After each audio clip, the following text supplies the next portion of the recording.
If you guys saw any of our social media posts about Kate, her and I have traveled the world together. We've been to Bali, Singapore, and Dallas quite a bit together.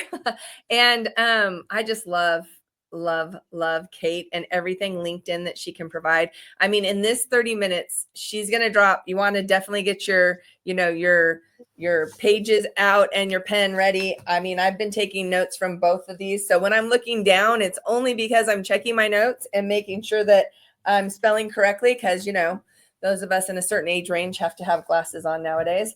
But I loved some of the stuff that Talena was talking about. And I really think that Kate coming on next is really going to put a bow on some of the stuff that India and Talena were talking about, because they really are giving us the authentic side of it. And Kate's going to talk about how do we show up authentic online. So let's go ahead and bring Kate on, and let's get her to introduce herself as well. Hi, Kate. Hey, how are you? It's good to see you, Holly and Allie. I've been so excited about this for a few days, and all morning I'm like, woo! Welcome. Why don't you go ahead and just share with our audience a little bit more about you? I mean, obviously that's a personal introduction, but I know you have a lot of credentials to back you up, my friend. Yeah, thanks. Well, I'm the founder and CEO of Standing Out Online. It's the third iteration of a couple of businesses of mine that I started in 2014, really focusing on digital marketing, PR by way of visibility through all different kinds of media. India talked about that quite a bit, about all the different channels that are available now. I put a comment in because I listened to her about and you said, Holly, we used to have 3 TV stations when we were growing up, right? And magazines and radio and stuff like that. Now there's podcasts and there's blogs and there's so many other things. So I work primarily with entrepreneurs, people who are their own brand, people who are speakers, authors, coaches, entrepreneurs, executives who are well established, who are wanting to do things beyond just social media. They want to leverage some online and digital assets. So I help them kind of understand what their personal brand is and really work with them to showcase and leverage their thought leadership online. And that's awesome, because India was talking about, how important your brand is and then being authentic. So how do people start? And, before you answer that, it's funny that, it is really the base of your business. Mm-hmm. And people sometimes when they have a business idea, they just started to go for it, and then they work themselves backwards. So how would people build the brand from start? And do you recommend people just go for it, or do you really recommend building the brand from the start? Well, when we talk about branding, just to kind of make a little bit of a distinction here, there's branding and then there's personal branding. Branding is really like the look and the feel of your business, product, service. It's the logo, it's the colors, it's the font, it's your website, it's all the things that you put out there to brand the business. Personal branding is you, right? And your personal brand is foundational, to your point, Allie. So you can still go for it in a lot of ways, but you should have, it's really helpful to identify your personal brand, to really understand, because it's foundational, because then you are figuring out, well, when I leverage these online resources and I put myself out there, and I always say, my name of my business is Standing Out Online, but I always say you want to stand out online and off, right? In person. Think about how you want to position yourself. So understanding your personal brand is important. When I talk about personal branding with people, I'm like, your personal brand essentially equals your reputation. And your reputation is made up of your values, your integrity, certainly your experience in your business, but it's also even a little bit of your influence. When people get to know you for what you do, then that's where the word of mouth happens. Oh, you need a so-and-so? You need a person to teach you about how to take care of your car? You need to reach out to Talena. And so you're creating what we call in the marketing world an acronym called TOMA, top of mind awareness. So understanding your personal brand gives you that foundation so that when you create your content, when you create your messaging, if you're a speaker and you're on stage, people start to understand who you are, and they know you by way of the things that you're an expert in. Yeah. And I mean, I think for me, one of the things that I've really enjoyed working with you on is identifying how to use LinkedIn effectively for my business and for, just recruiting and other things that are a part of my business, can you talk a little bit about how women can use LinkedIn effectively? I mean, that's a very big question, but maybe you can just give us like 2 or 3 tips to make it more effective. Well, I'll give you 2. Okay. One is you need to show up. You need to actually use LinkedIn. A lot of people have it and then they just don't really know what to do with it. So they're sort of like running idly in the background. Number 2, when you are putting content out, when you are showing up on the LinkedIn platform, be a resource, not a resume. Okay, this is where it's a lot of people think that when you're on LinkedIn that you have to have this like staid, stoic, professional voice and you only talk about business and this and that. Yes, you want to talk about your topics and you want to educate people and you want to show how you solve problems, but you also need to show some personality because people are going to build connection with you. So more and more people are using LinkedIn. A lot of power users of LinkedIn actually kind of refer to LinkedIn as a personal brand platform or a personal brand channel. Okay. So, a lot of times people go on LinkedIn and they post content and they're teaching people about something. They're educating them. That's great. But, as we've all talked about, and Talena mentioned this and India and you guys for sure, and all that you do in your podcast, you need to solve a problem for someone. You need to talk about how you solve the problem. And I don't mean like the how of getting into the weeds of how, but what is the outcome that you provide? So for example, Holly, you and I have talked about this. When you're working on just the about section of your LinkedIn profile, I incorporate what I call a 3-part recipe to that. Who you are, what you do, and how you help. So the who you are might be a little slice of life story that relates to your expertise. The middle part of that about section is the what you do. Who do you serve? What's the work that you do? And then an outcome is what's a benefit you provide. So if a viewer arrives to your profile, they're making a connection with you. And it's not just a bio. Okay. So that's why I'm saying be a resource, not a resume. Yeah, I like that. So everyone's going to their LinkedIn right now and changing their bios. Yeah, exactly. Well, I learned bio. I mean, I know you're making a joke, Allie, but don't think of it as a bio. In our world, like Holly and Allie, like especially in like the eWomen network community, because you're going to have Sandra on later. If any of us ever have the delightful opportunity to speak on their stage, they ask you for a bio. And then the person who's the MC, introduces you by reading that bio. That's a bio on the back of a book. Those are bios. Your LinkedIn profile can be so much more than that. People want to find something different. And that's a lot of what I think about when you're thinking about your personal brand, how you show up online, your visibility is to leverage visibility in a way that's unexpected. Yeah. That's what I was going to mention. I think that's one of the things you've been able to help me with is like, there's 5 million probably life insurance agents out there, but how do I stand out differently? Right. Not only just using that about section, but also where can you put other details about your company or yourself and moving things around. So go ahead, Allie. I know you had a question. You're doing that, Holly, by way of this show right now, your podcast. Financial advisors typically aren't holding summits on YouTube and things like that. They're not maybe doing a podcast the way you're doing it because you're bringing your personality into it, Holly.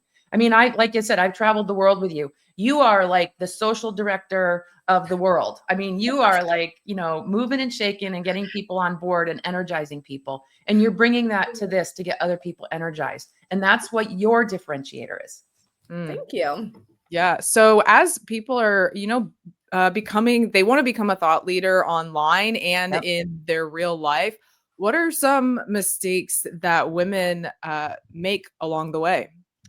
I think what they do, I sort of alluded to this before. I think especially from the LinkedIn side, they go on there thinking they need to be really like stoic and just professional only.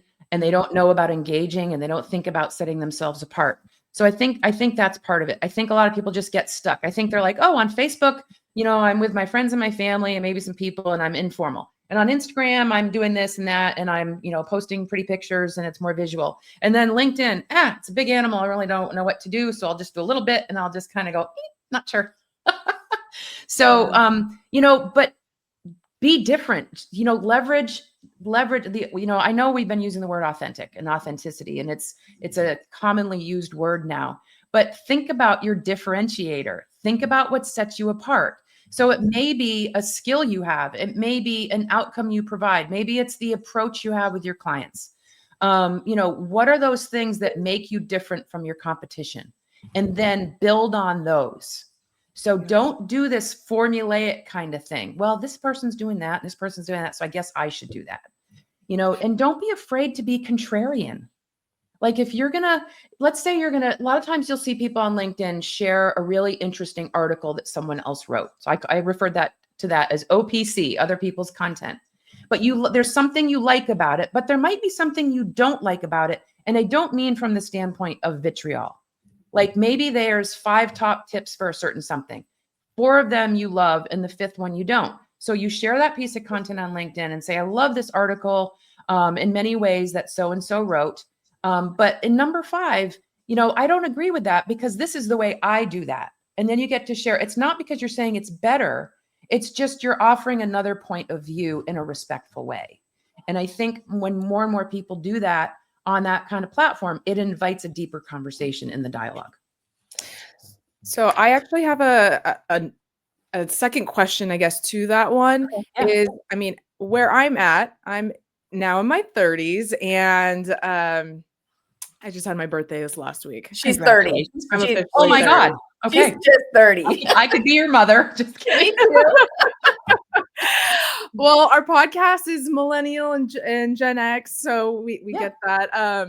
So where I'm at, or at least in my 20s, what I was worried about is, other people seeing who I am was not professional enough. And so LinkedIn, it was like a mask of like, this is my professional side. And then Instagram and Facebook were more of like my playful side. So what is your advice for people? How do they mesh that together? Is there still certain rules that like the do and don'ts of LinkedIn where it's maybe okay on other platforms? Great question.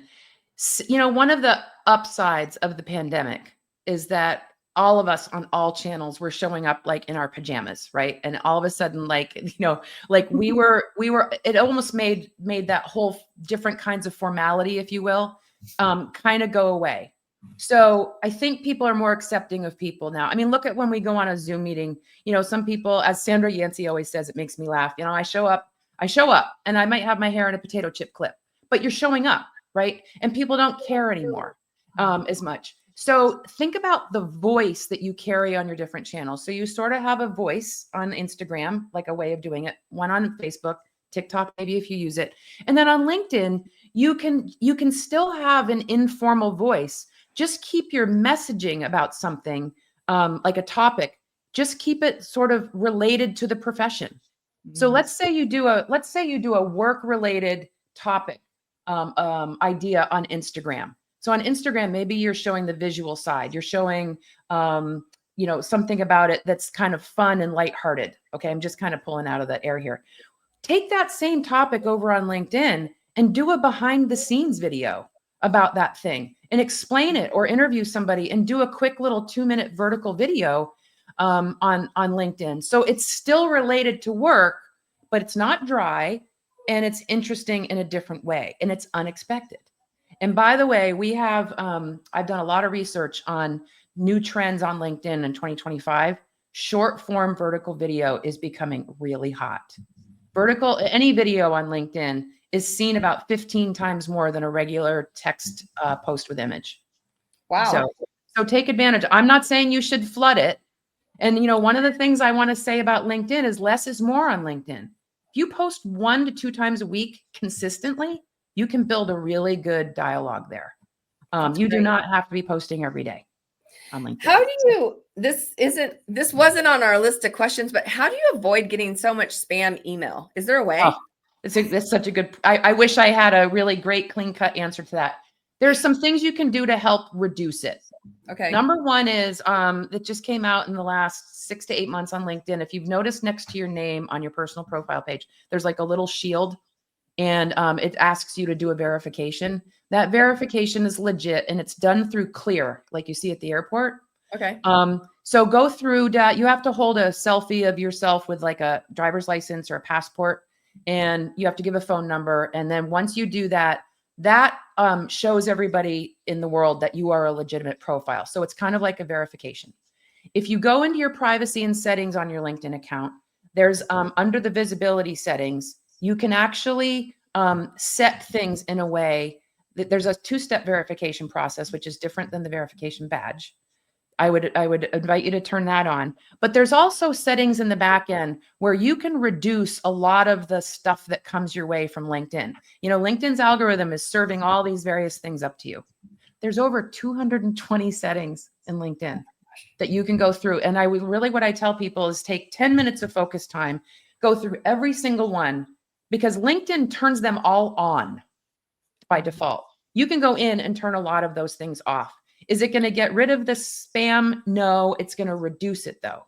Okay. The other thing that is a real pro tip here, the more you incorporate your industry keywords for the work that you do into like your headline, into your narratives, then the connection requests you start to receive are actually going to be more legitimate from people within your industry.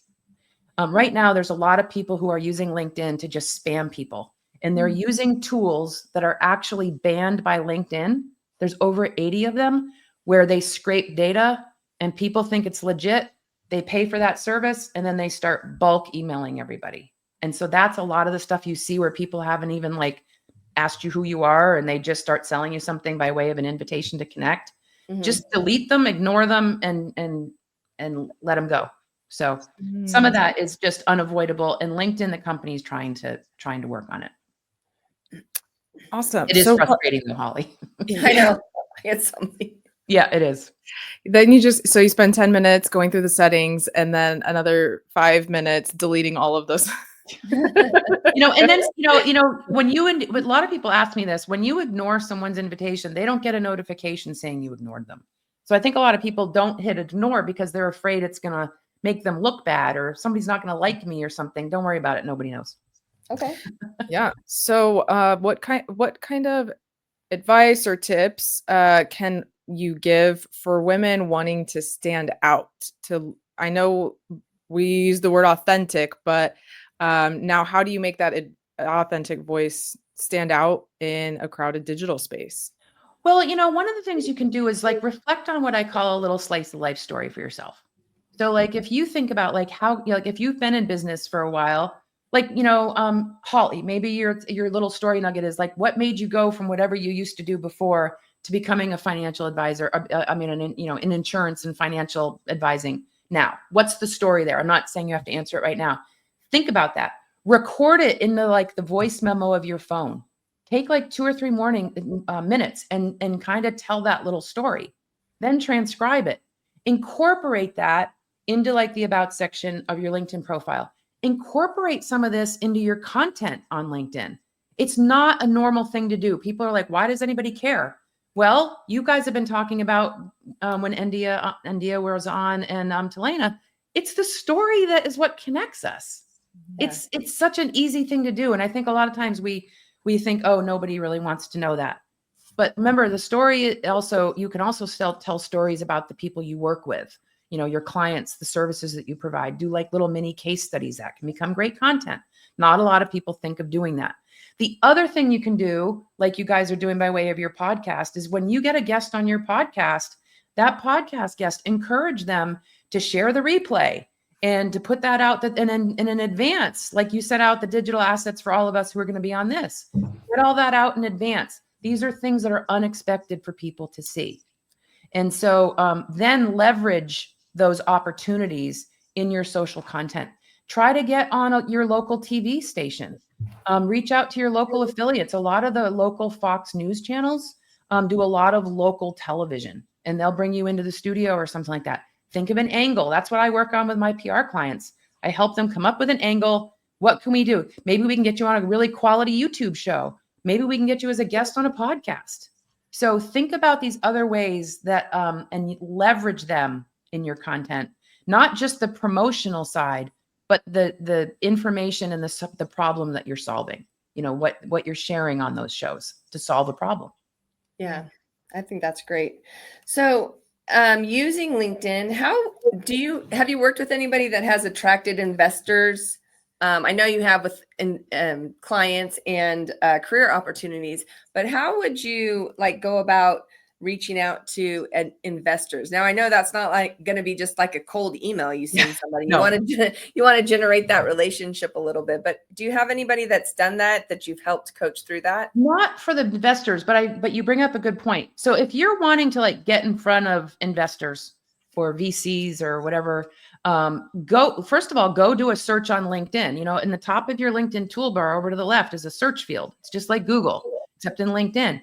And type in keywords that might find you results for who those people are. Maybe you know who some of those investors are. Go follow their company page if they have one. Follow them. Watch some of their content. Maybe reach out to them through a DM in LinkedIn and ask them, you know, a question, but build the relationship first. Do your due diligence. Pay attention to what they put out there. Maybe they've been on a podcast. Go and do some research. Google them in Google and see what kinds of things they invest in. So do some of your due diligence, and then maybe you invite them to connect. So what you're doing is you're building the relationship before you make an ask.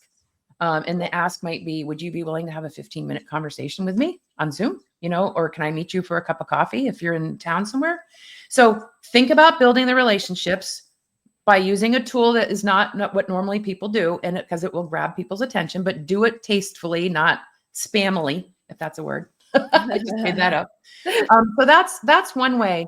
But I do have a client, you know her actually, Holly, Donna McPherson, who's in our eWomen Network community. Donna has been a longtime CPA, and now she's become a profitability coach. So she's working with a lot of people who, women entrepreneurs who are wanting to look at things different in the way they do their business. So what Donna's been doing though, is by positioning herself as this profitability CPA, she's not necessarily wanting to take on accounting clients, but she's coaching people how to have financial freedom. And so she's actually gotten a lot of clients through building content over time. Whereas when she first was on LinkedIn, she was really building connections. But now that she's been putting out regular, consistent content, she's actually starting to get clients through LinkedIn.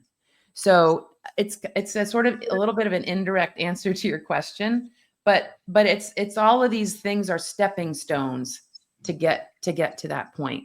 You know, I've been in the LinkedIn world since 2006, really started pushing on it in 2014, but it was at least 2 years before I started getting clients on LinkedIn, like direct leads. You know what I mean? Mm-hmm. So some of this, I always say LinkedIn is a slow dance. You're like, you know, take your time, but be consistent there because it really will pay off. And, you know, a lot of people don't know this, but every one of these user interfaces has an algorithm. LinkedIn has its own, and a lot of it is, you know, in the software. But LinkedIn prides itself on a lot of human eyes behind the algorithm. So they're looking at content, they're looking at quality, they're looking to see if you engage with other people's content. And the more they see you doing that, the more they raise you up. So it's quality over quantity on LinkedIn. And that's one of the reasons I love the platform so much. Did that answer your question, Holly? Yes. Yes, okay. That was great. Okay. So on the matter of quality over quantity, can you talk to us about connections versus following? And when you want to make a connection, how is it appropriate to make that connection? Right. So connections are a two-way street. And I'm going to back up from your question, but it will make sense. So there are different ways of connecting or following someone on LinkedIn. So for years, you'd go to a person's profile, you'd see a connect button, you'd click the button, you'd send a little note, and then when they accept it, you become first level connections. Okay. So there's 3 levels of connections on LinkedIn: first, second, and third. When you become first level connections, your pre-existing first level connections on either side become automatic second level connections to the to you. So if you and I are connected, Allie, then any of your first level connections become second to me, vice versa. Okay. Third level just means you don't have any mutual connections. So if somebody reaches out to you and they says that they're a third level connection, a lot of people think that's like creepy or stalky. It just means you don't have any mutual connections. So have your own little personal filter in your brain. If somebody sends you a connection request, quickly go look at their profile. Check out their industry. Where do they live? Check their profile. Did they fill it out? Have they been active? If it says that they haven't been active on LinkedIn for 2 years, have your own filter of like, is this person make sense to be in my circle? And if they say yes, then by all means accept it. Okay. A lot of people will only accept people that they know, but then you're not taking advantage of the ripple effect of meeting more people. So kind of break out of that, knowing people, get somebody in your industry. Could this person maybe be a client? I mean, you're making a guess, but like if I get somebody who is from another country and has 200 connections and hardly anything on their profile, I am not going to connect with them. And it's not because it's a racial thing or anything like that, or a cultural thing. It's just, they don't make sense to be in my sphere of my circle. Right. Yeah. So I'm just discerning is what I'm trying to say. So don't feel like you have to connect with everybody. That's one thing. Now, a couple of years ago, LinkedIn changed some settings. And so it used to be this creator mode setting, which is no longer applies. And if you turned creator mode on, then it automatically took your connect button, turned it to a follow button. So a lot of times if any of you go to my profile, you'll see a follow button. If you click it, all that means is if I post content, you might get notified that I posted something, but we're not first level connections. You have to send a connection invite to somebody to be a first level connection. And they have to accept it. Okay. So it's a two-way street.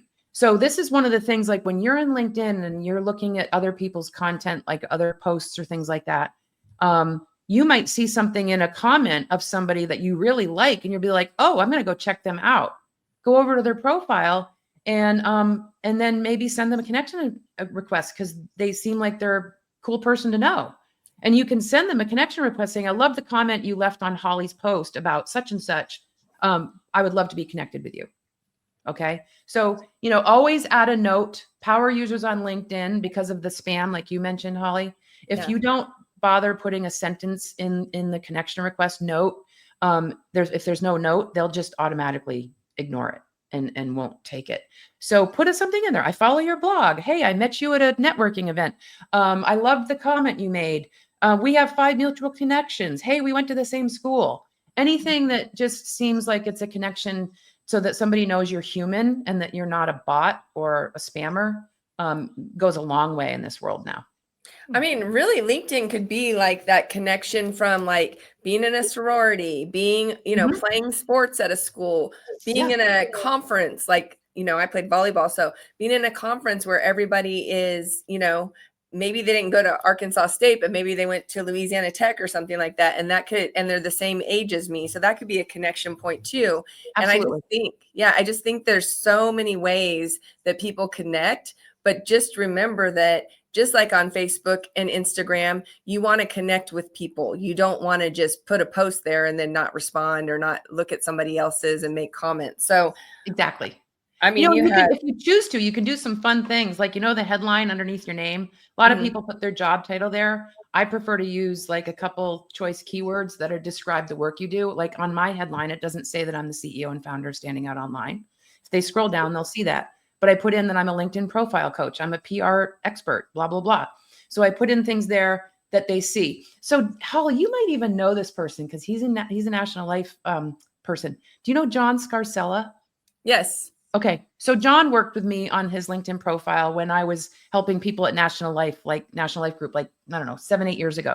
So John, when we were working on his headline, I always suggest to people, if they want to do it, put a little something quirky at the end of the lists of whatever you put. So like on mine, it says paddleboard fanatic, because that can be an icebreaker to a conversation, right? Yeah. And so when I was working with John, we were actually at the National Life home office. He said, I'm going to put in closet meteorologist. I'm like, huh? He goes, I actually grew up and I wanted to be a weatherman. He goes, and then I got into the world of insurance. So he puts on his LinkedIn profile, closet meteorologist.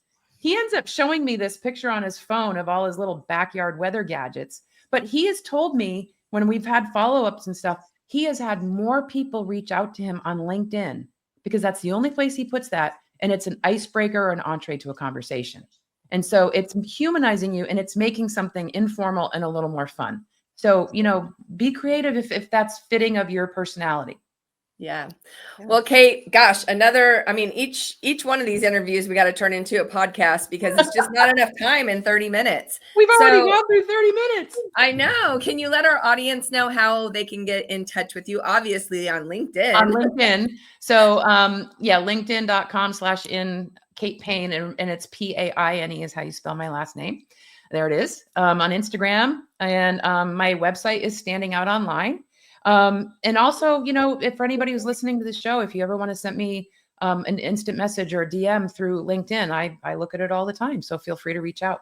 Yeah, you could just say, I saw you on the Women of Wealth show. Exactly. You must Yep. be friends with Hollywood's Gray, you know? Exactly. And Allie. So that's just a great way of doing it. Yeah, Kate, just, you know, thank you have fun with again. LinkedIn. Be professional, but have fun. Don't be afraid to show your personality. Teach Yes. people something. Show how you solve a problem. Awesome. Yeah. Thank you so much, Kate. Thank you. Appreciate you. Have a great day. And I look forward to seeing you soon. Yes, very soon. Thanks, everybody. Well, I don't know about you, but I took like a page and a half of notes, even though I've had like my one-on-one sessions with Kate before. I mean, your personal brand equals your reputation. I mean, TOMA, top of mind awareness. I wrote down all of her acronyms. You know, just all these different tips. Yes. Your personal brand is your integrity. And it's funny because I recently saw her in San Diego. She was one of our speakers at eWomen. And so I was taking copious notes then, and I immediately went to my LinkedIn, and I loved the little bit about, you know, throwing something fun in there. And I put modern day tree hugger. And anyone who knows me gets that. But yeah, so I love what Kate has to say, and I always grab something from from her talks.